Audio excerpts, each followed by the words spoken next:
আগামী 1 থেকে 3 সেপ্টেম্বর পর্যন্ত সাবরুমনে উচ্চতর মাধ্যমিক বিদ্যালয়ের মাঠে অনুষ্ঠিত হতে যাচ্ছে রাজ্যভিত্তিক অনূর্ধ্ব 17 খো-খো প্রতিযোগিতা। বালক ও বালিকা দুই বিভাগেই এই প্রতিযোগিতা অনুষ্ঠিত হবে।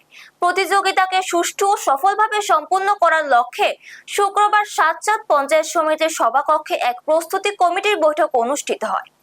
বৈঠকে সভাপতিত্ব করেন দক্ষিণ ত্রিপুরা জেলা পরিষদের সভাধিপতি দীপক দত্ত। বৈঠকে উপস্থিত ছিলেন সাতচাঁদ পঞ্চায়েত সমিতির চেয়ারম্যান প্রভাস লোধ, সাবরুম মহকুমা শাসক সুমন রক্ষিত, সাতচাঁদ ব্লকের সমষ্টি উন্নয়ন আধিকারিক সৌমিত্র দেবনাথ, সাবরুম যুব বিষয়ক ও ক্রীড়া দপ্তরের আধিকারিক জিমি দেববর্মা সহ বিভিন্ন দপ্তরের আধিকারিকরা।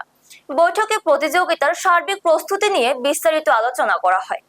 বিশেষ করে মাঠের পরিকাঠামো, খেলোয়াড়দের থাকা খাওয়ার ব্যবস্থা, নিরাপত্তা, চিকিৎসা পরিষেবা এবং অন্যান্য প্রয়োজনীয় বিষয় নিয়ে আলোচনা করা হয়।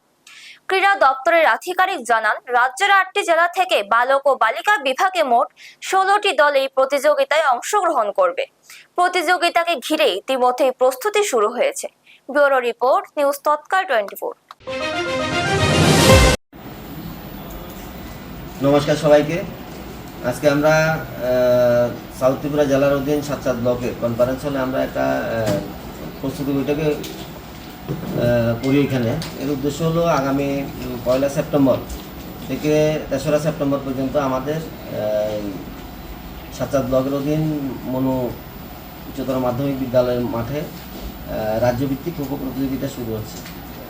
তো এরই প্রস্তুতি হিসাবে আজকে আমরা এখানে সাতচাঁদ ব্লকের কনফারেন্স হলে 3 দিনের যে রাজ্যভিত্তিক খো-খো প্রতিযোগিতা 8টা ডিস্ট্রিক্টকে নিয়ে অনুষ্ঠিত হবে, এটার জন্য আমরা এখানে প্রস্তুতি বৈঠক করেছি। আমাদের মাঝে উপস্থিত রয়েছেন আমাদের মাননীয় মহকুমা শাসক, রয়েছেন আমাদের বিডিও সাহেব, রয়েছেন আমাদের পঞ্চায়েত সমিতির চেয়ারম্যান এবং আমাদের ক্রীড়া দপ্তরের যারা সমস্ত মহকুমার আধিকারিকরা, জেলার আধিকারিকরা, পাশাপাশি বিভিন্ন গ্রাম পঞ্চায়েতের প্রধানরা এখানে উপস্থিত হয়েছেন।